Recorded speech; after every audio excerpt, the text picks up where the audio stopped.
وَلْتَكُنْ مِنْكُمْ أُمَّةٌ يَدْعُونَ إِلَى الْخَيْرِ وَيَأْمُرُونَ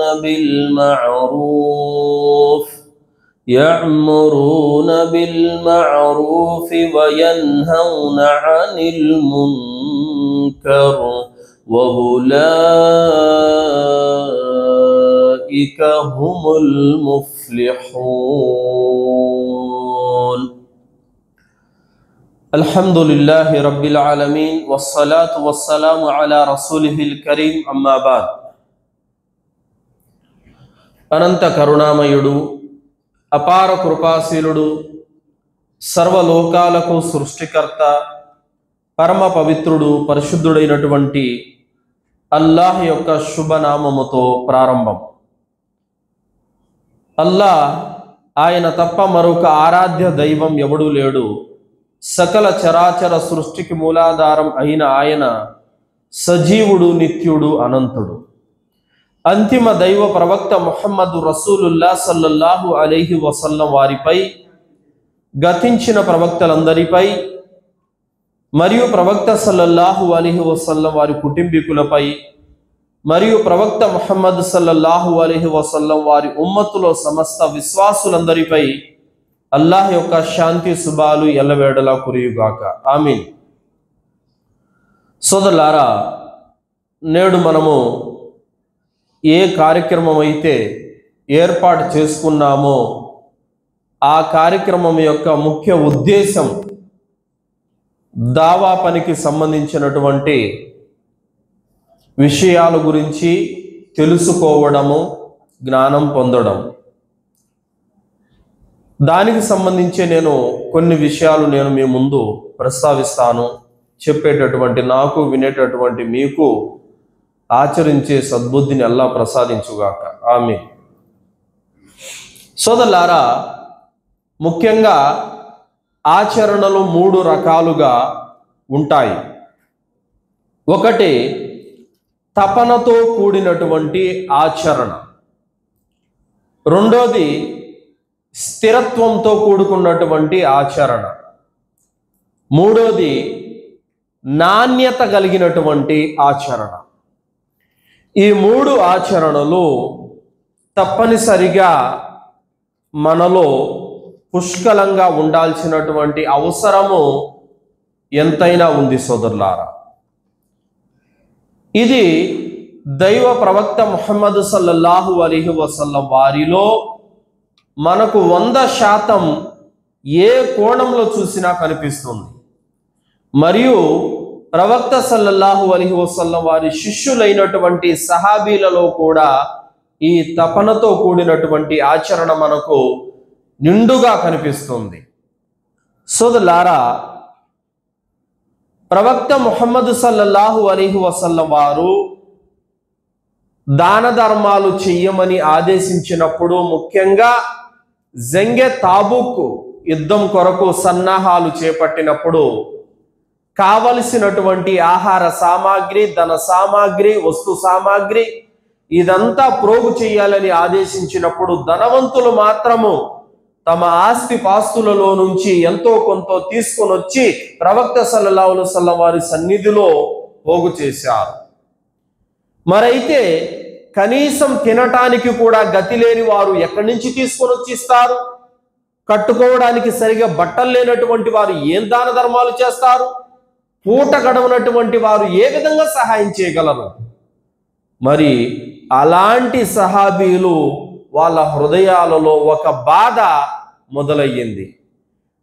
ఎవరికైతే ధనం ఉందో, ఎవరికైతే స్తోమత ఉందో వారు అయితే అల్లాహ్ మార్గంలో తెచ్చి ఖర్చు పెట్టి పుణ్యాన్ని అయితే సంపాదించుకుంటున్నారు. కానీ మరి మాలాంటి వాళ్ళ యొక్క పరిస్థితి ఏమిటని లోపల చాలా బాధపడిపోయారు. అందులో అబూ ఆకిల్ అనేటువంటి ఒక వ్యక్తి, నేను ఎలాగైనా సరే ప్రవక్త ముహమ్మద్ సల్లల్లాహు అలైహి వసల్లం వారు ఆదేశించినటువంటి ఆ ఆదేశాన్ని నేను శిరస వహించాలి, ఈ పుణ్యాన్ని నేను కూడా పొందాలన్నటువంటి తపనతో అతను ఒక తోటలోకి పనికి వెళ్ళాడు.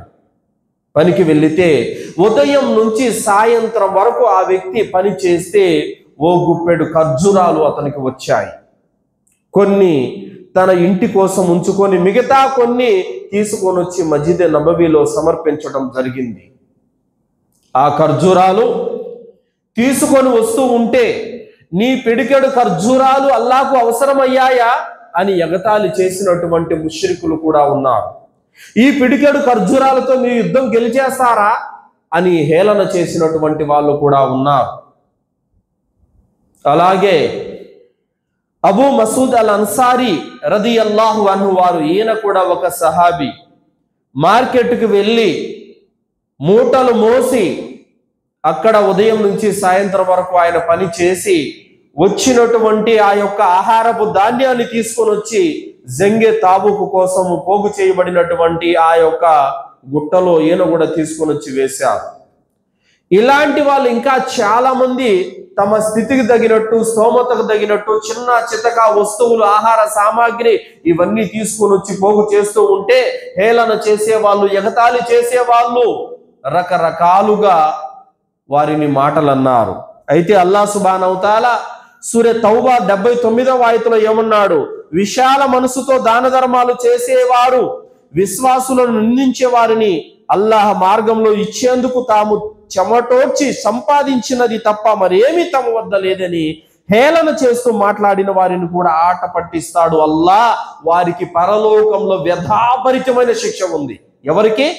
ఎవరైతే చెమటోడ్చి కష్టపడి సంపాదించి అల్లాహ్ మార్గంలో ఖర్చు పెట్టేటప్పుడు వారిని చూసి ఎగతాళి చేశారు కదా, వారి గురించి అల్లాహ్ అంటున్నాడు, వారి కొరకు వ్యధాభరితమైనటువంటి శిక్ష పరలోకంలో ఉందని అల్లాహ్ సుబ్హానహు తఆలా తెలియజేశాడు. కావున మరి ప్రవక్త ముహమ్మద్ సల్లల్లాహు అలైహి వసల్లం వారు ఒక సహాబీ బాధపడుతూ ఉంటే ఆయన చేసినటువంటి ఆ సత్కార్యాన్ని ఎత్తి చూపుతూ చాలా గొప్పగా ప్రవక్త సల్లల్లాహు అలైహి వసల్లం వారు చెప్పారు. కావున మనము చేస్తున్నటువంటి ఆచరణ ఏదైనా కానీ అందులో తపన అనేది ఉండాలి. తపనతో కూడుకున్నదై ఉంటే గనక అల్లాహ్ సుబ్హానహు తఆలా ఆ కార్యానికి ఇచ్చే పుణ్యంలో ఏమాత్రం కూడా కొరత చెయ్యడు. మరి వాళ్ళు ఇచ్చినటువంటి యొక్క వస్తువు చాలా చిన్నదే, కానీ అల్లాహ్ సుబ్హానహు తఆలా దానికి సంబంధించి ఆయుతులు కూడా అవతరింపజేశాడంటే ఎంత గొప్ప విషయమో. కావున తపనతో కూడినటువంటి యొక్క ఆచరణ మనలో ఉండాలి. సోదరులారా, ఇస్లాం అభివృద్ధి అనేది ఏ విధంగా జరుగుతుంది? ఇస్లాం అభివృద్ధి జరగాలంటే కొత్త కొత్త వ్యక్తులు ఇస్లాం ధర్మంలోకి ప్రవేశించాలి. షిర్కును వదిలిపెట్టి తౌహీదు వైపునకు రావాలి. బిదాతును వదిలిపెట్టి సున్నతు వైపునకు రావాలి. కొత్త వ్యక్తులు తౌహీదు వైపునకు వచ్చినప్పుడే జమాత్ అనేది అభివృద్ధి అవుతుంది. ఆ జమాతు అభివృద్ధి కొరకు మనం పాటుపడాలంటే శారీరకంగా మన యొక్క జ్ఞానముతోనూ అన్ని విధాలుగా కూడా అల్లాహ్ మార్గంలో కృషి సలిపేందుకు మనం సిద్ధంగా ఉండాలి. కానీ మనము ఈ ప్రయత్నంలో ఏ మేరకు మనము శక్తి వంచన లేకుండా కష్టపడుతున్నామో ఒక్కసారి ఆలోచించాలి, ఆత్మ పరిశీలన చేసుకోవాల్సినటువంటి అవసరం ఉంది. ఎందుకంటే మనలోని జ్ఞానవంతులైన ప్రతి ఒక్కరి మీద కూడా ఫర్జే ఐన్ గా ఉంది దావా పని చేయడము అన్నది. మనము పిలిచేటటువంటి ఒక పిలుపు ద్వారా ఒక వ్యక్తి షిర్కును వదిలిపెట్టవచ్చు, తౌహీదు వైపునకు రావచ్చు. ఒక వ్యక్తి బిదాతును వదిలిపెట్టవచ్చు, సున్నతు వైపునకు రావచ్చు. ఒక వ్యక్తి నమాజును స్టార్ట్ చేయవచ్చు. ఒక వ్యక్తి పాపాలు వదిలిపెట్టి అల్లాహ్ మార్గం వైపునకు రావచ్చు. ఒక పిలుపు, మనము పిలిచే ఒక పిలుపు ద్వారా ఎవరి జీవితాలు మారిపోతాయో తెలియదు. వాటి ప్రతిఫలము కూడా చాలా గొప్పగా ఉంటుంది. సోదరులారా, దైవ ప్రవక్త సల్లల్లాహు అలైహి వసల్లం వారు ఏమన్నారు? అలీ రదియల్లాహు అన్హు వారికి చెప్పారు, మీ పిలుపు విని ఏ వ్యక్తి సన్మార్గం మీదకి వచ్చినా కూడా అది ఎరుపు ఒంటెల కంటే కూడా ఎంతో మేలైనది అని ప్రవక్త సల్లల్లాహు అలైహి వసల్లం వారు తెలియజేశారు. సోదరులారా, కావున మనము తపనతో కూడినటువంటి ఆచరణ, అది దావా పని కానీ, ఆరాధన కానీ, చేసే వ్యవహారం కానీ ఏదైనా కూడా జజ్బాతో కూడుకున్నదై ఉండాలి. జజ్బా లేదంటే కొంతకాలం చేసి దాన్ని కొంతకాలం వదిలిపెట్టేస్తాడు, కొంతకాలం చేసి దాని తర్వాత దాని వైపు ముఖమైనా తిప్పి చూడడు అన్నమాట. అలాంటి వారి యొక్క పరిస్థితి ఎలా ఉంటుందంటే కొంతకాలము చేసి ప్రయోజనాన్ని పొందుతాడు, దాని తర్వాత నష్టం వైపునకు అడుగులేస్తాడు. సనావుల్ అమృత్సరి రహమహుల్లా అలైహి వారు పంజాబ్ నుండి ఒక ట్రైన్లో వస్తూ ఉంటే ట్రైన్ అంతా కూడా చాలా రద్దీగా ఉంది. అందులో ఒక ముసలాయన పై బెర్తులోకి ఎక్కపోతూ ఆయన కాలు స్లిప్ అయిపోయి కింద పడిపోయాడు.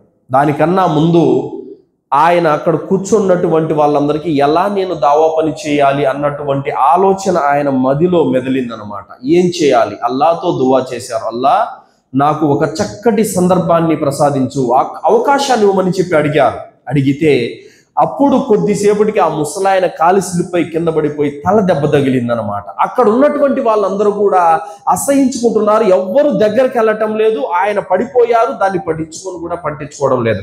సనావుల్లా అమృత్సరి రహమతుల్లాహి అలైహి గారు ఆయన వద్ద ఉన్నటువంటి ఒక బట్టను తీసుకొని ఆయన తలకు చుట్టి లేపి కూర్చోబెట్టి నీళ్లుచ్చి ఆయనకు కాస్త సేవ చేశారు.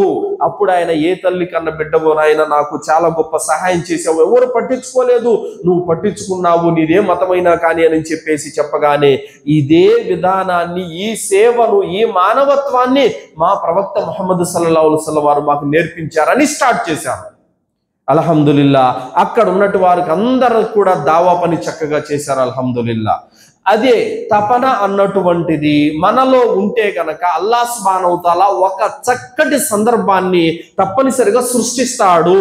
ఫర్ ఎగ్జాంపుల్ ఒకడు అంటాడు, ఏమంటాడంటే, ఎండలు బాగా ముదిరిపోయాయండి అని అంటాడు. మనం ఏం చేయాలి? ఈ అవకాశం కోసం ఎదురు చూడాలి.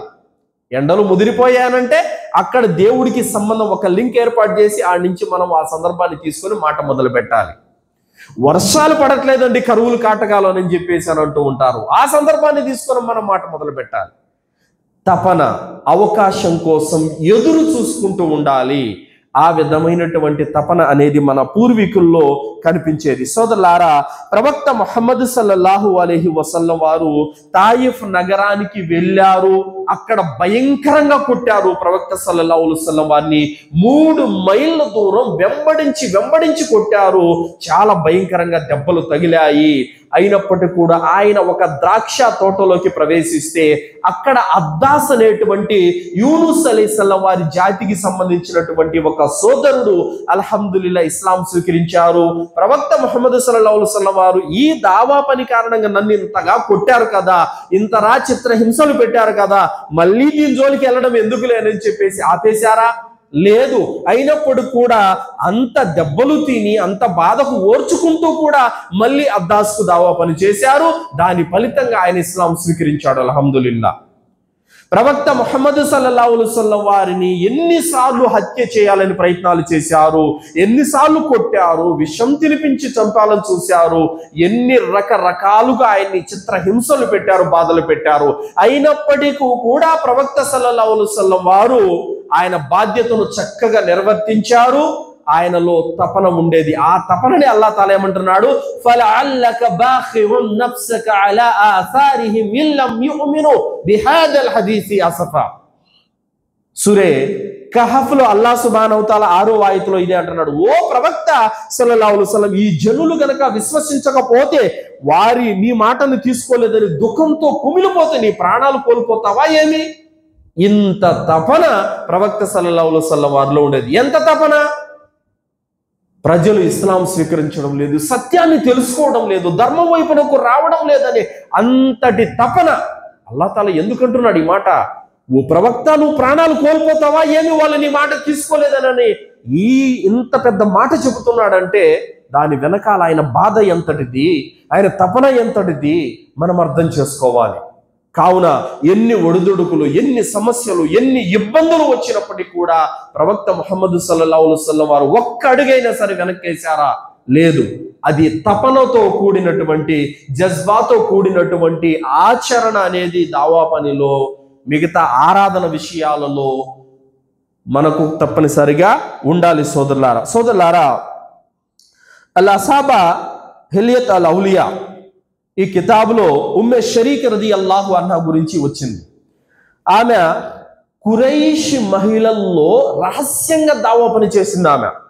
ఆ ఫలితంగా దాదాపు 40 మంది మహిళలు ఆమె చేతి మీదుగా ఇస్లాం స్వీకరించారు. ఈ రహస్య విషయము బయటపడింది.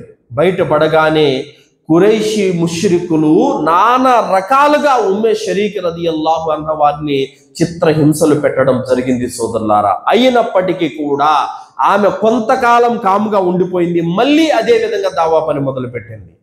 ఆ విధంగా ఉమ్మే షరీక్ రదియల్లాహు అన్హా ఈమె ఒక స్త్రీలో కూడా ఎలాంటి తపన ఉండేదో చూడండి. సుబ్హానల్లా. అలాంటి తపనతో కూడినటువంటి దావా యొక్క జజ్బా అనేది మనలో రావాలి సోదరులారా. ఇక రెండోది స్థిరమైనటువంటి ఆచరణ కూడా మనలో ఉండాలి. ఏదైనా ఒక కార్యం అనేది జజ్బాతో చేసి 4 రోజులే చేసి దాని తర్వాత వదిలిపెట్టేస్తే అది లాభం లేదు. స్థిరమైనటువంటిది ఎప్పుడు కూడా ఒక పని మీద ఇస్తేకామత్ అనేది, స్థిరత్వం అనేది ఉండాలి.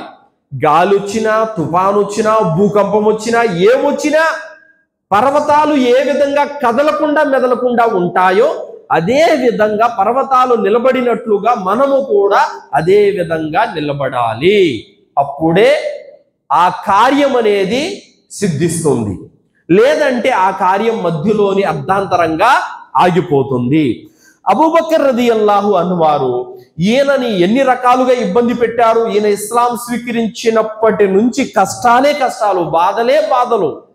అప్పటికీ ఆ విధంగా హింసలు ఆయన భరిస్తున్నప్పటికీ కూడా ఆయన కూడా దావా పనిలో ఏమాత్రం కూడా వెనుకడుగు వేయలేదు సోదరులారా. ఇబ్నే సఅద్ అత్-తబకాత్ అల్-కుబ్రా 6163లో అబూబకర్ రదియల్లాహు అన్హు వారిని కాబతుల్లా దగ్గర కొట్టినటువంటి వృత్తాంతం ఇందులో చెప్పడం జరిగింది. అబూబకర్ రదియల్లాహు అన్హు వారు ప్రవక్త ముహమ్మద్ సల్లల్లాహు అలైహి వసల్లం వారి యొక్క అనుమతితో కాబతుల్లా వద్ద దావా పని చేశారు. తౌహీద్ సందేశాన్ని ప్రజలకు ఇస్తున్నారు. అప్పటికి 38-39 మాత్రమే ముస్లింలు ఉన్నారు. అప్పటికి ఇంకా పరిపూర్ణంగా బలం పుంజుకోలేదు. అప్పుడు అక్కడ ఉన్నటువంటి ప్రజలందరూ కూడా అబూబకర్ రదియల్లాహు అన్హు వారు దైవ సందేశాన్ని ఇస్తూ ఉంటే ఒక్కసారిగా ముష్రికులంతా వచ్చి అబూబకర్ రదియల్లాహు అన్హు వారిని కొట్టారు. ఎలా కొట్టారనంటే అతి భయంకరంగా కొట్టేశారు సోదరులారా. ఉత్బా బిన్ రబియా అన్నటువంటి వ్యక్తి తన యొక్క చెప్పు తీసుకొని ఆయన అబూబకర్ రదియల్లాహు అన్హు వారి ముఖం మీదనే కొట్టారు. పూర్తిగా ముఖము ఆయనకి గుర్తుపట్టలేనంతగా కొట్టేశారన్నమాట. ఎలా కొట్టి పిడిగుద్దులతో గుద్ది మరి ఆయన్ని కింద పడిపోయేలా చేశారు. స్పృహ తప్పి కింద పడిపోయారు, మతి కోల్పోయారు. అప్పటికి బను తైమ్ తెగ వాళ్ళు వచ్చి ఒకవేళ అబూబకర్ గనక ఏదైనా అయితే మీ నుండి మేము ప్రతీకారం తీర్చుకుంటామని బను తైమ్ తెగ వాళ్ళు అన్నారు. అవిశ్వాసులైనప్పటికీ తెగల మధ్యన ప్రేమ అనేది అలా ఉండేటప్పుడు ఆ విధంగా అబూబకర్ రదియల్లాహు అన్హు వారిని పూర్తి స్పృహ కోల్పోయేలా కొట్టేశారు. చాపలో చుట్టుకొని అబూ కహాఫా ఇంటికి తీసుకెళ్లి మంచం మీద పడుకోబెడితే స్పృహ లేదు, పిలిస్తే పలకటం లేదు, మాట్లాడటం లేదు, కళ్ళు తెరవలేకపోతున్నాడు.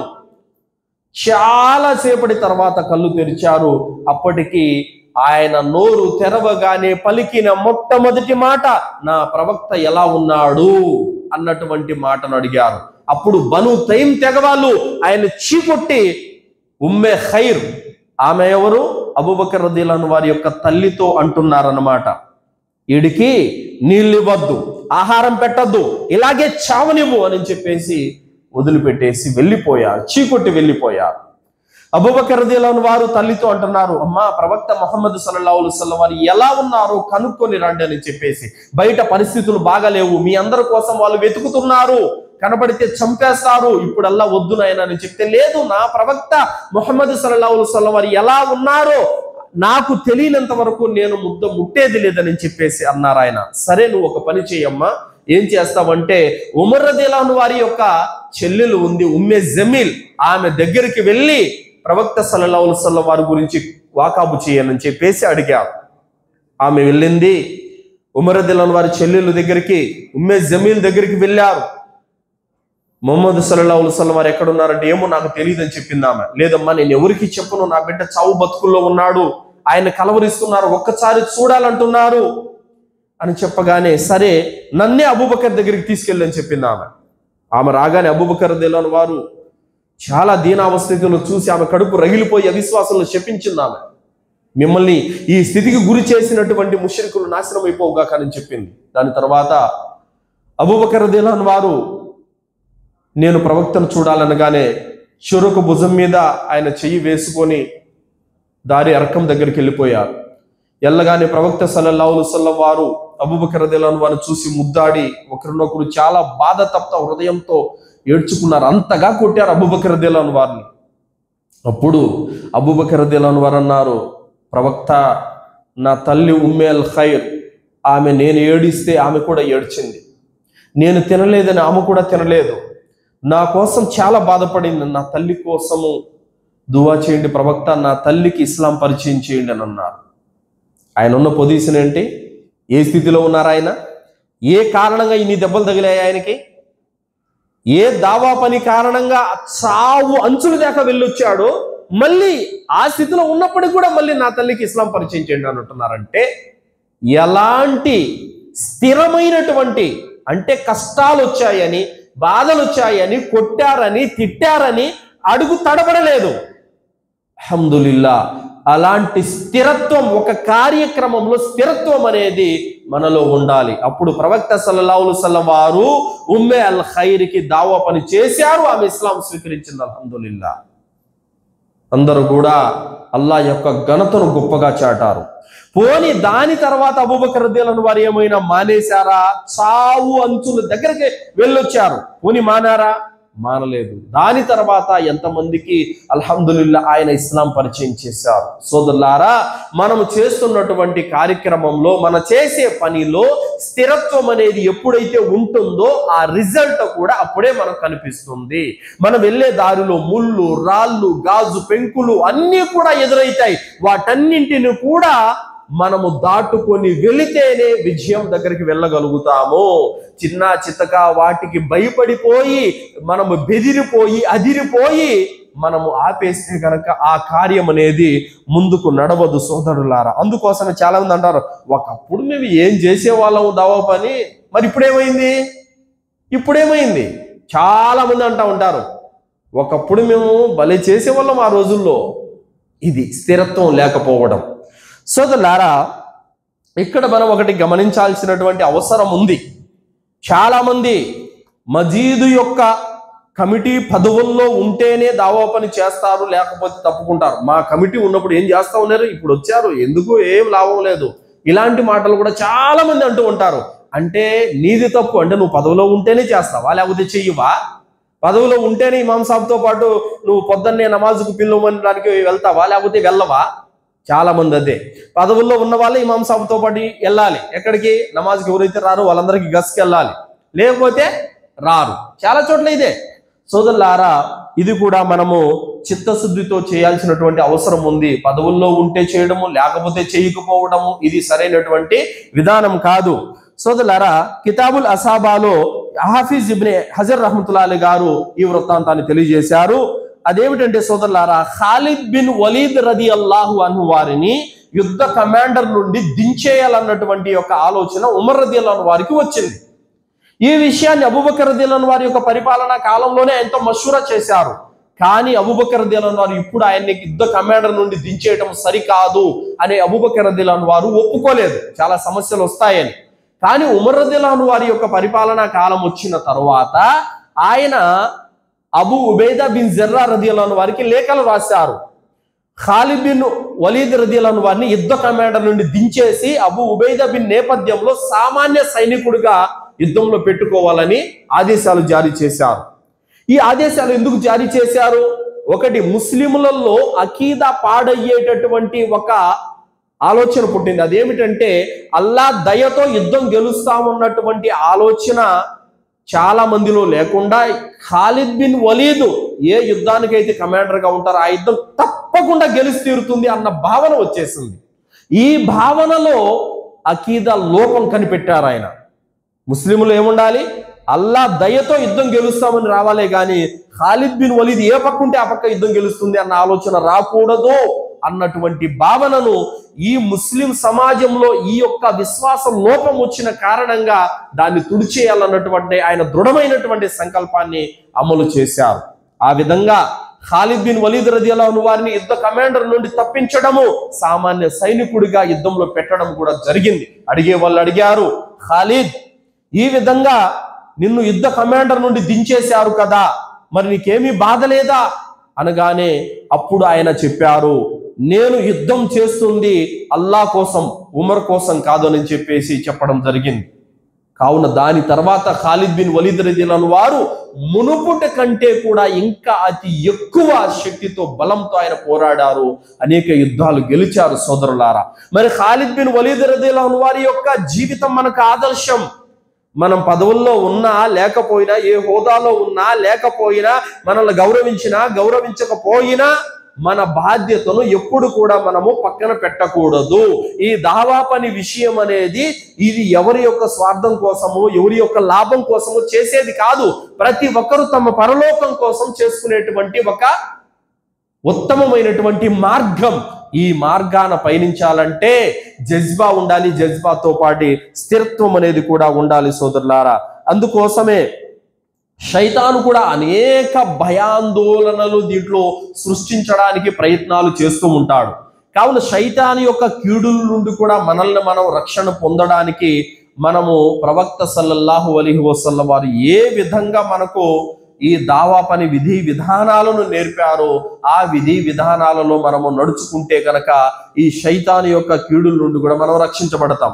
అదేమిటంటే, మేము ఒక గ్రామంలో ఫీల్డ్ వర్క్ చేస్తున్నాం. ఫీల్డ్ వర్క్ చేస్తూ ఉంటే తెల్లవారితే ఇంకా వాళ్ళు ఏం చేస్తారంటే పీర్లను నిలబెడతారు. ముస్లిం గ్రామమే, దావా పని చేస్తున్నాం. చేస్తూ ఉంటే అందులో ఒక సోదరుడు వచ్చాడు. అయ్యా, మీరు ఈ ఊర్లో పీర్ల పండుగ చేయొద్దని చెబుతున్నారు, పాంప్లెట్స్ పంచుతున్నారు, బాగానే ఉంది. కానీ ఇక్కడ ఒక ఆయన ఉన్నాడు, రెడ్డి గారు, ఆయన గనక తెలిసిందంటే మీ పరిస్థితి బాగుండదని చెప్పేసి అన్నారు. వాస్తవానికి ఈ విషయంలో ఆయన వద్దకే చాలాసార్లు వెళ్ళి మనం సందేశం ఇవ్వడం జరిగింది. ఆయన సానుకూలంగానే స్పందించారు, ఎలాంటి యొక్క ఇబ్బంది కూడా రాలేదు. కొన్నిసార్లు శైతాన్ అంటే భయపెట్టేసి మన యొక్క పనులు ఆపటానికి ప్రయత్నాలు చేస్తూ ఉంటాడు. అలాంటప్పుడు మనము చాకచక్యంగా హిక్మత్తో మసలుకోవాల్సినటువంటి అవసరం కూడా ఉంది సోదరులారా. ఇక్కడ మజీద్ యొక్క ఇమాముల చేతుల్లో కూడా దావా పని అనేది చాలా ఉంది సోదరులారా. ఈ రోజుల్లో అందరూ అనడం లేదు, కొందరు యొక్క ఇమాముల యొక్క పరిస్థితి ఎలా ఉందనంటే, నమాజు చదివిపిస్తారు, నమాజ్ అయిపోయిన వెంటనే నేరుగా తమ రూమ్లోకి పోయి దూరుకొని పడుకుండిపోతారు. ఇక్కడ నమాజుకు వచ్చినటువంటి వ్యక్తులు ఎవరైతే ఉన్నాయి, ఎవరి కాళ్ళల్లో దారాలున్నాయి, ఎవరి చేతుల్లో తాయితులున్నాయి, ఎవరి మెళ్లల్లో తాయితులున్నాయి, ఎవరు నమాజు సరిగా చదవట్లేదు, ఎవరు బిదాతుకు పాల్పడుతున్నారు, ఎవరు షిర్కుకు పాల్పడుతున్నారు, ఇవన్నీ తమ దృష్టితో గమనించాల్సినటువంటి బాధ్యత ఇమాం మీద ఉంది. కానీ ఇమాములు చాలా మంది ఈ రోజుల్లో అలా లేరు సోదరులారా. చాలా చోట్ల మనం గమనించాం, పిల్లలకి దిష్టి చుక్కలు పెట్టుకొని వచ్చే వాళ్ళు ఉన్నారు, తాయితులు కట్టుకొని అట్టే నమాజ్ చేసే వాళ్ళు ఉన్నారు, బీడీ సిగరెట్ ప్యాకెట్లు జోబులో పెట్టుకొని అట్టే నమాజ్ చేసే వాళ్ళు ఉన్నారు. వీళ్ళందరికీ చక్కని హితబోధ చేయాల్సినటువంటి బాధ్యత ఇమాం మీద ఉంది. కానీ ఆ ఇమాము అంటే నమాజ్ చేసుకుంటాడు, నేరుగా ఆయన రూమ్లోకి వెళ్ళిపోతాడు. మరి ముసల్లీల యొక్క బాధ్యత, వాళ్ళలో తప్పులు, వాళ్ళలో యొక్క అనేక లోపాలు చక్కదిద్దేది ఇంకెవరు? అందుకోసమే చాలా చోట్ల ఏమిటంటే ఇమాముని ఎలాంటోని పెట్టుకోవాలి, దావా పనిలో జజ్బా ఉన్నటువంటి వ్యక్తిని పెట్టుకోవాలి, దావా పనిలో మంచి చాకచక్యం ఉన్నటువంటి వ్యక్తిని పెట్టుకోవాలి. మనకు అలా కాదు, 6,000కి 7,000కి ఎవరు వచ్చే వాళ్ళే, ఎంత తక్కువగా ఎవరు వచ్చే వాళ్ళే, వాళ్ళు ఎలాంటి వాళ్ళన్నా కానీ. అందుకోసమే కొన్ని మసీదులలో చూడండి 15-20 సంవత్సరాల నుంచి వాళ్ళు ఇమామత్ చేస్తూ ఉంటారు, కనీసం ఒక 3-4 కూడా రారు. ఆయనే అజాన్ ఇచ్చుకుంటాడు, ఆయనే నమాజ్ చదువుకుంటాడు, పోతా ఉంటాడు, ఆయనతో పాటు 4-3 ఉంటారు అంతే. ఆయన మసీదు ఉన్నటువంటి ఇమామత్గా పని చేస్తున్నటువంటి వీధులు ఆయన ఎందుకు పని చేయలేడు? ఆ కుటుంబాలకు ఆయన ఎందుకు దావా పని చేయలేడు? ఆయన ఎందుకు వారిని నమాజ్ వైపునకు పిలవలేడు? ఆయన ఎందుకు మసీదు వైపునకు వాళ్ళని తీసుకురాలేడు? ఇమాము యొక్క బాధ్యత. ఈ బాధ్యతలు జమాతు పెద్దలమైనటువంటి మనము మసీదు ఇమాముకు ఇవ్వాలి. ఆయన ముసల్లీలను కనిపెడుతూ ఉండాలి. వాళ్ళలో ఏదైనా ఒక లోపం చూస్తే దగ్గరికి వెళ్ళి కూర్చోబెట్టి వాళ్ళకు చక్కటి నసీహత్తో ఇది తప్పు, ఇది హరాము, ఇది నిషేధం అని చెప్పి వారికి చక్కని రీతితో చెప్పాలి. ఇమాము ద్వారా మసీదు డెవలప్ అవుతుంది, ఇమాము ద్వారా మసీదు అభివృద్ధి అవుతుంది, జమాత్ ఎక్కువగా ఫామ్ అవుతుంది. అయితే అదంతా ఇమాము చేతిలో ఉంటుంది సోదరులారా. అందుకోసమే ఉత్తమమైనటువంటి ఇమాములను కూడా మనం పెట్టుకోవాల్సినటువంటి అవసరం ఉంది. ఇక ఈ యొక్క స్థిరత్వం అనేది లేని కారణంగా ఏంటంటే సోదరులారా, ఆ ఇమాం సాబ్ దగ్గరికి వస్తాడు. ఇమాం సాబ్ నేను ఖురాన్ నేర్చుకోవాలనుకుంటున్నాను అంటాడు. 4 రోజులే, ఇంకా 5 రోజు కనపడ్డాడు. ఇది స్థిరత్వం లేకపోవడం. ఏది సాధించలేడు. నమాజు కొద్ది రోజులు వస్తాడు, కొద్ది రోజులు మానేస్తాడు. దీని ద్వారా జరిగేటటువంటి నష్టం ఏమిటంటే శైతాను వారిని సులభంగా లొంగ తీసుకుంటాడు. కావున చేసేటువంటి పనిలో, దావా పనిలో కానీ, ఇతర ఆరాధన కార్యక్రమాల్లో కానీ జజ్బాతో పాటు స్థిరత్వం అనేది అవసరం. ఇక మూడోది, నాణ్యత కలిగినటువంటి ఆచరణ ఉండాలి. క్వాలిటీ యొక్క ఆచరణ అనేది మనలో ఉండాలి. సోదరులారా, మనం కట్టే బట్టలో, తినే తిండిలో, వాడే వాహనంలో, వాడుకునే వస్తువులలో బెస్ట్ అయినది, ఉత్తమమైనది మనం కోరుకుంటాం. ప్రతి వ్యక్తి కూడా అదే కోరుకుంటాడు.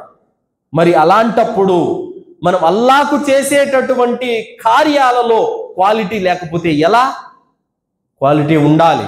ఇప్పుడు ఫర్ ఎగ్జాంపుల్ ఎలాంటిదంటే సోదరులారా, మనకు బీర్వా నిండా ఓ 10 జుబ్బాలు ఉంటాయి. ఎవరైనా వచ్చి అడిగినప్పుడు మనం ఏం చేస్తాము? ఒక జత బట్టలు ఇవ్వండి అని అడిగితే ఏం చేస్తాము? బీర్వా అంతా ఎతుకుతాం. ఏదైతే మనకు నచ్చదో, ఏదైతే ఎక్కువగా వాడి పడేస్తుంటామో, ఏదైతే మనకు అక్కర్లేదో దాన్ని తీసి మనం ఇస్తామే తప్ప మనకు నచ్చిన రంగు జుబ్బ, మనకు నచ్చినటువంటిది, మనము ఇష్టపడేటటువంటిది, మాటికి తొడిగేది దాన్ని ఇస్తామా? అది గనక నువ్వు ఇవ్వగలిగితే నీలో మోమిన్ లక్షణం ఉన్నట్టే. ఏది? నువ్వు దేన్నైతే ఇష్టపడతావో, ఏదైతే నువ్వు కోరుకుంటావో అది గనక నువ్వు దానం చేయగలిగితే నీలో మోమిన్ లక్షణం ఉన్నట్టే. లేదు, నీకు పనికి రాంది, అవసరం లేనిది, నీకు అక్కర్లేనిది ఇచ్చావని అంటే అది మోమిన్ లక్షణం కాదు సోదరులారా. అందుకోసమే అల్లాహ్ సుబ్హానహు వ తఆలా సూరే ఆల్ ఇమ్రాన్ 92వ ఆయతలో అల్లాహ్ తాలా తెలియజేశాడు, లన్ తనాలుల్ బిర్ర హత్తా తుంఫికు మిమ్మా తుహిబ్బూన్. ఈ ఆయత అవతరించినప్పుడు ఈ ఆయత అర్థం ఏమిటి? మీకు ప్రియమైనటువంటి వస్తువుల నుండి తీసి మీరు అల్లాహ్ మార్గంలో ఖర్చు పెట్టనంత వరకు మీరు పుణ్య స్థాయికి చేరుకోలేరు. ఈ ఆయత అవతరించినప్పుడు అబూ తల్హా రదియల్లాహు అన్హు వారు మస్జిద్ నబవీకి ఎదురుగా ఉన్నటువంటి బైరహా తోట, ఆ తోటను తన బంధువులకి దానం చేసేసారు. సోదరులారా, మనము ఉన్నటువంటి ఆస్తులేం దానం చేయాల్సినటువంటి అవసరం లేదు. మనం దేన్నైతే ఇష్టపడుతున్నామో దాన్ని ఇవ్వగలిగితే చాలు. అలాగే అబ్దుల్లా బిన్ ఉమర్ రదియల్లాహు వారు ఈయన తహజ్జుద్ నమాజులో సూరే ఆల్ ఇమ్రాన్ పారాయణం చేస్తున్నారు. పారాయణం చేస్తుంటే సూరే ఆల్ ఇమ్రాన్ 92వ ఆయతు దగ్గరకు వచ్చేసరికి ఆయన తన పక్కనే కూర్చుని ఉన్నటువంటి తన బానిస నాఫియా ఆయనకి సైగ చేస్తున్నారు ఇలా చేత్తో. ఆయనకు అర్థం కావడం లేదు. నమాజు ముగిసిన తర్వాత అబ్దుల్లా, మీరు ఈ సూరా పారాయణం చేస్తూ ఈ ఆయతు వచ్చే దగ్గరికి నా దగ్గర చెయ్యి ఊపారు, కారణం ఏంటని అడిగారు. అప్పుడు నాఫియా, అల్లాహ్ సుబ్హానహు వ తఆలా మీకు ప్రియమైన వస్తువుల నుండి ఖర్చు పెట్టమని అల్లాహ్ చెబుతున్నాడు. నా దగ్గర ఉన్నటువంటి అన్ని వస్తువుల్లో, సంపద అన్నింటి లెక్కల ఇష్టమైనది ఏదని ఆలోచించాను. అది నిన్ను నేను చాలా ఇష్టపడుతున్నాను. మరి నిన్ను ఇంతగా నేను ఇష్టపడుతున్నాను, నిన్నే నేను బానిసత్వం నుండి విడుదల చేయాలనుకున్నాను. మరి నమాజులో ఉండగానే నేను అలా ఎందుకు చేశానంటే, ఏమో నమాజ్ అయిపోగానే మళ్ళీ బయట ప్రపంచంలోకి వస్తే ఎక్కడ శైతాను దాన్ని చెదరగొడతాడో నేను భయపడి నేను నమాజులో ఉండగానే చెయ్యి ఊపానని చెప్పేసి అబ్దుల్లా బిన్ ఉమర్ రదియల్లాహు వారు సమాధానం ఇచ్చారు. సోదరులారా, ఇక్కడ నాణ్యత కలిగినటువంటి ఆచరణ అంటే మనము ఏదైతే క్వాలిటీ కోరుకుంటామో అదే క్వాలిటీని అల్లాహ్ కూడా కోరుకుంటాడు కదా, అదే నాణ్యతను అల్లాహ్ కోరుకుంటాడు కదా. మరి మనం మాత్రం నాసిరకం ఇస్తే అల్లాహ్ తీసుకుంటాడా? మనం మాత్రం నాసిరకంగా ఉంటే, తక్కువ క్వాలిటీలో ఉంటే అల్లాహ్ తీసుకుంటాడా? కావున ప్రవక్త ముహమ్మద్ సల్లల్లాహు అలైహి వసల్లం వారి ఆచరణ పాదాలు వాపులు వచ్చే విధంగా నమాజ్ చేశారు. ఇది క్వాలిటీ ఆరాధన. అలాగే తమ వద్ద లేకపోయినప్పటికీ, తిండికి గతి లేకపోయినప్పటికీ అల్లాహ్ కోసం ఉన్నదంతా దారపోశారు. ఇది అల్లాహ్ కోసం చేసేటటువంటి అతి ఉత్తమమైనటువంటి ఆచరణ. కావున సోదరులారా, మనము క్వాలిటీ ఆరాధన అనేది, క్వాలిటీతో కూడినటువంటి ఆచరణ మనలో ఉండాలి. షేక్ అలీ అంతంతావి జిక్రియాత్ అనేటువంటి రచనలో సలీం అల్ మసూది గురించి తెలియజేశారు. ఆయన ఎలాంటి గొప్ప సదాచరణ కలిగినటువంటి వ్యక్తి అంటే సోదరులారా, ప్రతిరోజు ఆయన చొక్కా వేసుకొని ఇంట్లోంచి బయటికి వెళ్తారు. వచ్చేటప్పుడు చొక్కా ఉండదు, ఒట్టి శరీరంతో ఇంటికి వచ్చేస్తారు. ఎందుకనంటే దారిలో ఎవరో ఒకరు బట్టలు లేని వాళ్ళు కనపడతారు, వాళ్ళకి ఇచ్చేసి వస్తూ ఉంటాడు. ఇలా చేస్తూనే ఉంటాడు ఆయన. ఆ విధంగా భార్య చాలా అసహనంతో ఉండేది ఆయన మీద. అయితే ఒకానొక రోజున రంజాన్ మాసంలో ఇఫ్తార్ సమయంలో తన భార్య దస్తర్ఖాన్ పైన మొత్తం ప్లేట్లో కొన్ని రకాల ఆహారపు వంటకాలన్నీ కూడా వడ్డించి పెట్టింది. ఇంకా కాసేపటికి అజాన్ వస్తుంది అనగానే ఆ యొక్క తలుపు దగ్గర ఎవరో డోరు తట్టారు. అయ్యా, చాలా ఆకలితో ఉన్నాను, 3 రోజుల నుంచి నేనేమి తినడం లేదని చెప్పేసి ఒక భిక్షగాడు వచ్చాడు. రాగానే ఈయన ఏం చేశారు, భార్య అలా వంటగదిలోకి వెళ్ళగానే ఆ ప్లేట్ అంతా తీసుకెళ్ళి ఆయనకి ఇచ్చేసి వెళ్ళిపో తొందరగానే చెప్పేసి అన్నారు. భార్య వచ్చింది, కేకలు పెడుతుంది, అయ్యో ఇప్పుడు పిల్లలు మనము ఏం తినాలి, నీ వద్ద నేను కూర్చోనని చెప్పేసి అలిగి కూర్చున్నాను. కాసేపటికి మళ్ళీ ఎవరో డోరు తట్టారు. ఎవరని చెప్పగానే దాదాపు కొన్ని రకాల పళ్ళాలు ఆహారంతో నిండి పండ్లతో నిండినటువంటి పళ్ళాలన్నీ వచ్చాయి. ఎవరు మీరు, ఎందుకు వచ్చారనంటే ఇక్కడ దగ్గరలో ఒక ఇఫ్తార్ ఏర్పాటు చేయడం జరిగింది. ఒక రాజుగారు వస్తున్నారు, చాలా మంది అతిథులు వస్తున్నారు. అయితే ఏం చేయడం జరిగిందంటే చాలా మంది అతిథులు ఈ యొక్క ఇఫ్తార్లో పాల్గొనలేదు, ఇది ఆహారం అంతా మిగిలిపోయింది. రాజుగారు ఆదేశించారు, నాకు తెలిసి సలీం మసూతి పస్తులు ఉంటాడు, మీరు ఆయన ఇంటికి తరలించండి అని చెప్పడం జరిగింది. మేము ఇదంతా మీ ఇంటికి తీసుకుని వచ్చామని చెప్పారు. ఈ విధంగా ఈ కథలో మనకు అర్థమవుతుంది ఏంటంటే, మనం ఏదైతే ఇప్పుడు చూడండి, పస్తులతో ఉన్నవాడు రకరకాల యొక్క వంటకాలు ముందర పెట్టుకొని ఇతరులకు ఉన్నదంతా దానం చేయగలడా? చేస్తున్నాడంటే ఏ పాటి ఈమాన్ కలిగి ఉంటుంది. ఆ పాటి ఈమాను, ఆ పాటి యొక్క నాణ్యత కలిగినటువంటి ఆచరణ మనలో ఉంటే మనము కూడా ఆ స్థాయికి చేరుకోగలుగుతాం సోదరులారా. కావున మనం చేసేటువంటి ప్రతి దాంట్లో కూడా, తినే దాంట్లో, త్రాగే దాంట్లో, ప్రతి దాంట్లో మనం క్వాలిటీ కోరుకుంటాము, ఉత్తమమైనది నాణ్యతను కోరుకుంటాము. కావున మనం చేసే దాంట్లో కూడా నాణ్యతను కోరుకోవాలి. దావా పని చేసినా, ఒక కార్యం చేసినా, ఒక ఆరాధన చేసినా, ఏది చేసినా కూడా అందులో స్వార్థము, స్వలాభము అనేది లేకుండా కేవలం అల్లాహ్ ప్రసన్నత కోసమే మనం ఏదైతే ఇష్టపడుతూ ఉంటామో దాన్ని చేస్తూ ఉంటే గనక అల్లాహ్ సుబ్హానహు వ తఆలా మద్దతు అనేది మన పైన ఎప్పుడూ ఉంటుంది సోదరులారా. కావున అల్లాహ్ సుబ్హానహు వ తఆలా ప్రజల యొక్క అనేక రకాల కీడుల నుండి, నష్టాల నుండి, ఇబ్బందుల నుండి అల్లాహ్ సుబ్హానహు వ తఆలా మనల్ని కాపాడుతాడు. వల్లాహు యఅతసిముక మినన్నాస్, ప్రజల కీడు నుండి అల్లాహ్ సుబ్హానహు వ తఆలా మనల్ని కాపాడుతాడు. అయితే మనం చేసేటటువంటి కార్యాలు ఏవైనప్పుడు కూడా నాణ్యతతో కూడినటువంటివై ఉండాలి. అల్లాహ్ మనం చేసే కార్యంతో ఇష్టపడిపోవాలి. అల్లాహ్ మనం చేసేటువంటి ఆరాధనతో మెచ్చుకోవాలి. అల్లాహ్ సుబ్హానహు వ తఆలా మన పట్ల ప్రసన్నుడవ్వాలి. అప్పుడు దానికి తగినటువంటి ప్రతిఫలం అనేది ఉంటుంది. కావున సోదరులారా, మనము నిజంగా చెప్పాలనుపోతే మన భార్య షిరుకు చేయడం మనం ఒప్పుకుంటామా? ఒప్పుకోము. మన బిడ్డలు షిరుకు వైపునకి వెళ్ళడం మనం ఒప్పుకుంటామా? నమాజ్ మానేస్తే మనం ఒప్పుకుంటామా? మరి ఒప్పుకోము. అదే విధంగా మన ఇరుగింటి వాళ్ళు, మన పొరుగింటి వాళ్ళు కూడా ఈ విధమైనటువంటి లోపాలు వాళ్ళలో కనపడినప్పుడు వాళ్ళను కూడా సంస్కరించడానికి, వాళ్ళను కూడా నమాజు వైపులకు తీసుకురావడానికి, వాళ్ళను కూడా షిర్కు మానిపించడానికి, బిదాతు మానిపించడానికి మన ఇరుగు పొరుగు, మన వీధిలోను, మన బంధువుల్లోనూ తప్పనిసరిగా మనము శాయశక్తుల ప్రయత్నాలు చేయాలి. యా అయ్యుహల్లదీన ఆమను ఖూ అన్ఫుసకుం వఅహ్లికుమున్ నార వఖూదుహన్ నాసు వల్ హిజారా. అల్లాహ్ సుబ్హానహు వ తఆలా ఈ ఆయత అవతరింపజేయగానే ప్రవక్త ముహమ్మద్ సల్లల్లాహు అలైహి వసల్లం వారు తన బంధువుల్లో, తమ చుట్టాల్లో అందరినీ పిలిచి, నరకం నుండి మిమ్మల్ని మీరు కాపాడుకోండి, తీర్పు దినం రోజున నేను మీకు ఏ విధంగా ఉపయోగపడలేనని చెప్పేసి గట్టిగా హెచ్చరించారు సోదరులారా. కావున మనము కూడా మనపై ఉన్నటువంటి బాధ్యత ఏమిటంటే, మన చుట్టుపక్కల, మన ప్రాంతాల్లో, మన వీధుల్లో, మన వాడల్లో, మన ఊరిలో, మన మజీదు పక్కన ప్రతి చోట కూడా మనము తప్పనిసరిగా దైవ సందేశానికి వాళ్ళకి చేరవేయాలి సోదరులారా. అప్పుడే ఖచ్చితంగా మనము అనేది అల్లాహ్ సుబ్హానహు వ తఆలా ఇష్టపడతాడు. ఎందుకనంటే ఈరోజు ముస్లిముల యొక్క నెత్తి మీద అనేక కష్టాలు, అనేక బాధలు, మన యొక్క చట్టాలతో ఆడుకుంటున్నారు, మన యొక్క షరియత్తో ఆడుకుంటున్నారు, అవిశ్వాస నాయకులు నెత్తినెక్కి తొక్కుతున్నారు. ఏమిటి కారణాలంటే సోదరులారా, ఈరోజు ముస్లిములు తమపై ఉన్నటువంటి బాధ్యతను పూర్తిగా విడిచిపెట్టేశారు. అందుకోసమే ప్రవక్త సల్లల్లాహు అలైహి వసల్లం వారు అన్నారు, వడ్డించబడినటువంటి విస్తరి మీద ఏ విధంగా ఆకలిగా ఉన్నవారు విరుచుకు పడతారు, ఆ విధంగా అవిశ్వాసులు మీ మీద విరుచుకు పడతారని చెప్పగానే, ఏం ప్రవక్త మేము తక్కువగా ఉంటామా జనసంఖ్య పరంగా అంటే, తక్కువగా ఏమీ లేదు, మీలో వహన్ అనే జబ్బు చోటు చేసుకుంటుంది. వహన్ అంటే ఏమిటి ప్రవక్త అని చెప్పగానే, అప్పుడు వహన్ అంటే చావు పట్ల భయము, ప్రాపంచిక పేరాశ మిమ్మల్ని కమ్ముకుంటుంది అని చెప్పారన్నమాట. అది ఈ రోజు వచ్చేసింది కాబట్టే మన పరిస్థితి ఎలా ఉంది.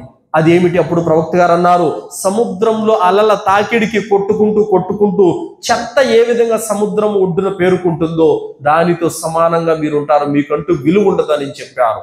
కావున ఈరోజు ముస్లిములం ఇంత జనసంఖ్య పరంగా ఉండి కూడా ఫజర్ నమాజులు 4, 3, 5 మంది, జుమ్మాకేమో మస్జిదులు నిండిపోతాయి. ఇలా ఉంది కాబట్టే ఈరోజు అల్లా యొక్క మద్దతు కూడా మనకు లేదు సోదరులారా, అల్లా యొక్క సహాయం కూడా మనకు లేదు సోదరులారా. ఎందుకు లేదు అని అంటే కనుక, మనము తప్పులో ఉన్నాము, మనము చేయాల్సిన బాధ్యతను పక్కన పెట్టేశాము. అందుకోసమే అల్లాహ్ సుబ్హానహు వ తఆలా మనకు ఈ యొక్క ఏదైతే జరుగుతున్నటువంటి పరిస్థితులు ఉన్నాయో, దీనికి మించి ఇంకా ఎక్కువ అవ్వచ్చు, ఇంకా మన చట్టాలు తాడుకోవచ్చు, ఇంకా ముస్లింలను హింసించవచ్చు, బాధ పెట్టచ్చు, ఎక్కువ కావచ్చు. ఎప్పటికీ మనం గనక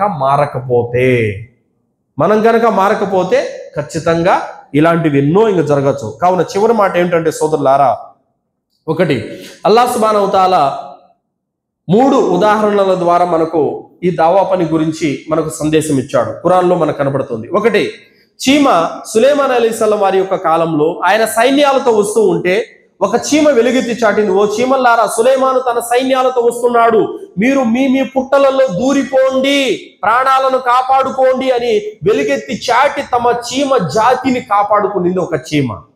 ఇది మొదటి స్థాయి. దావా పని చేసేవాళ్ళు తమ మానవ జాతిని కాపాడటానికి ధార్మిక జ్ఞానం ఉన్నటువంటి వాళ్ళు, ముఖ్యంగా మొదటి స్థానంలో ఆలిములు, దాయులు, ధార్మిక జ్ఞానం కలిగిన వ్యక్తులు, వీళ్ళు బాధ్యతలను భుజాల మీద వేసుకొని తమ మానవ జాతిని కాపాడుకోవడానికి, ఏ విధంగా చీమ తన చీమ జాతిని కాపాడుకునిందో ఆ విధంగా కాపాడుకోవడానికి బాధ్యత తీసుకోవాలి. రెండోది, హుదుహుదు పక్షి. ఇదేం చేసింది? దావా పని చేయలేదు, చేయించింది, సులైమాన్ అలైహిస్సలాం వారి ద్వారా చేయించింది. ఏ విధంగా సబా జాతి రాణి, ఆ జాతి ప్రజలు సూర్యుడిని మొక్కటం చూసి ఆ హుదుహుదు పక్షి సహించలేకపోయింది. అప్పుడు సులైమాన్ అలైహిస్సలాం వారి వద్దకు ఈ సందేశాన్ని తీసుకొని వచ్చి సులైమాన్ అలైహిస్సలాం వారి ద్వారా దావా పని చేయించింది. ఇది రెండో కేటగిరీ. అంటే మనలోని ఎవరైతే దావా పని చేసేటటువంటి శక్తి, యోగ్యత లేదో వాళ్ళు తమ ధనం ద్వారా, తమ సహాయం ద్వారా, తమ బలం ద్వారా చేయించాలి. దాయిల ద్వారా, ఆలిముల ద్వారా, జ్ఞానవంతుల ద్వారా దావా పని చేయించాలి, హుదుహుదు పక్షిలాగా. ఇది రెండో కేటగిరీ. మూడోది, గృహవాసులు వాళ్ళు అల్లాహ్ మార్గంలో బయలుదేరి వెళ్ళిపోయినప్పుడు ఒక కుక్క వాళ్ళకు తోడొచ్చింది. ఆ విధంగా ధార్మిక వ్యక్తులు ఎప్పుడైతే దైవ మార్గంలో పనిచేస్తూ ఉంటారో వాళ్లకు చేదోడు వాదోడుగా అండగా నిలబడాలి. ఈ 3 కేటగిరీల్లో ఏదో ఒక కేటగిరీలో ఖచ్చితంగా ముస్లిములు ఉండాలి. ఈ మూడింటితో సంబంధం లేకుండా ఉంటే గనక లాభం లేదు. అందుకే అల్లాహ్ ఏమన్నాడు, వమన్ అహ్సను కౌలం మిమ్మన్ దఆ ఇలల్లాహి వఅమిల సాలిహం వఖాల ఇన్నని మినల్ ముస్లిమీన్. అల్లాహ్ను విశ్వసించి సత్కార్యాలు చేస్తూ అల్లాహ్ మార్గం వైపునకు ప్రజలను పిలుస్తూ నేను ముస్లిములలో ఒకడును అని చెప్పుకునే వానికంటే మంచి మాట మరెవరిది కాగలదు అని అల్లాహ్ తాలా తెలియజేశాడు. కావున నేను ముస్లిమును అని చెప్పుకోవాలంటే ఏం చేయాలి? 3 చెప్పాడు అల్లాహ్ సుబ్హానహు వ తఆలా. విశ్వసించాలి, సత్కార్యాలు చేయాలి, అల్లాహ్ మార్గం వైపునకు ప్రజలను పిలవాలి, నేను ముస్లిమును. కావున మన ముస్లిములందరూ కూడా ఈ మూడిటిలో ఏదో ఒక మార్గం మీద తప్పకుండా ఉండాలి. అల్లాహ్ సుబ్హానహు వ తఆలా యొక్క మద్దతు, ఆయన సహాయము దావా పని చేసే వాళ్ళకు ఎప్పుడు అండగా ఉంటుంది. మూసా అలైహిస్సలాంతో అల్లాహ్ భరోసా ఇచ్చాడు, నేను నీతో ఉన్నాను అన్నాడు. మూసా అలైహిస్సలాం వారు అల్లాహ్ మార్గం వైపునకు ప్రజలను పిలిచే యొక్క బాధ్యతలో ఆయన ఉన్నారు. ప్రజలను పిలిచే బాధ్యతలో అల్లాహ్ మార్గం వైపునకు పనిచేసే యొక్క బాధ్యత ఎవరైతే తీసుకుంటారో వాళ్ళతో అల్లాహ్ ఉంటాడు. కావున అల్లాహ్ సుబ్హానహు వ తఆలా రక్షణ ఉంటే ఎవరు ఎన్ని కుట్రలు చేసినా ఏమీ జరగదు సోదరులారా. అయితే ఒకటి, అల్లాహ్ సుబ్హానహు వ తఆలా మార్గంలో పని చేయటం అనేది కత్తి మీద సాము లాంటిదే. ఇది కాలు మీద కాలేసుకొని కూర్చొని నేను హ్యాపీగా చేస్తాను, నాకు రొంత చెమట కూడా పట్టకూడదు, నాకు ఎవరు తిట్టకూడదు, నన్ను ఎవరు కొట్టకూడదు, నన్ను ఎవరు విమర్శించకూడదు అంటే ఇక్కడ చల్లదు. అది ఈ మైదానం అలాంటిది కాదు. ఏ ప్రవక్త దెబ్బలు తినకుండా దావా పని చేశాడు? ఒక్క ప్రవక్త పేరు చెప్పండి. ఏ ప్రవక్త కష్టాలకు గురి కాకుండా దావా పని చేశాడు? ఒక్క ప్రవక్త పేరు చెప్పండి. పోనీ సహాబాలను తీసుకోండి. కానీ ఈరోజు పరిస్థితి ఎలా అయిపోయిందంటే, ఎవరి మీద ఒక సమస్య వచ్చిందంటే కనుక వాడికి హిక్మత్ లేదు, అందుకే అట్లా అయిపోయాడు. అంటే నీకుందా, నువ్వు హ్యాపీగా ఏసీలో కూర్చోన్నావు, కాలు మీద కాలేసుకుని కూర్చోనున్నావు, నీకు ఏ సమస్య రాలేదంటే నువ్వు పర్ఫెక్ట్గా ఉన్నావనా? అవును, అతను మైదానంలో దిగాడు, 10 చోట్ల చేస్తున్నాడు, 4 ఎదురు దెబ్బలు తగులుతాయి. ఇది ప్రవక్తల పని. సో కావున ఇక్కడ అల్లాహ్ మార్గంలో దిగిన తర్వాత అనేక ఒడిదొడుకులు ఎదురైతాయి. వాటిని కూడా ఓర్పు సహనంతో మనము తప్పనిసరిగా భరిస్తూ మనం ముందుకెళ్ళాలి, ఆగిపోకూడదు. అల్లాహ్తో నేను దువా చేస్తూ ముగిస్తున్నాను. విన్నటువంటి విషయాలపైన సదాచరణ చేసే సద్బుద్ధిని అల్లాహ్ మనందరికీ ప్రసాదించుగాక. అల్లాహ్ మార్గంలో పని చేసేటటువంటి సౌభాగ్యాన్ని అల్లాహ్ మనందరికీ ప్రసాదించుగాక. ఖురాన్ హదీసు వెలుగులో దావా పని చేసే భాగ్యాన్ని అల్లాహ్ మనందరికీ ప్రసాదించుగాక. అల్లాహ్ సుబ్హానహు వ తఆలా మన కబర్ శిక్ష నుండి, జహన్నం నుండి రక్షించుగాక. జన్నతులో ఉన్నతమైన దర్జాలను ప్రసాదించుగాక. ఆమీన్. వాఖిరు దవానా అల్హమ్దులిల్లాహి రబ్బిల్ ఆలమీన్. అస్సలాము అలైకుం వరహ్మతుల్లాహి వబరకాతుహు.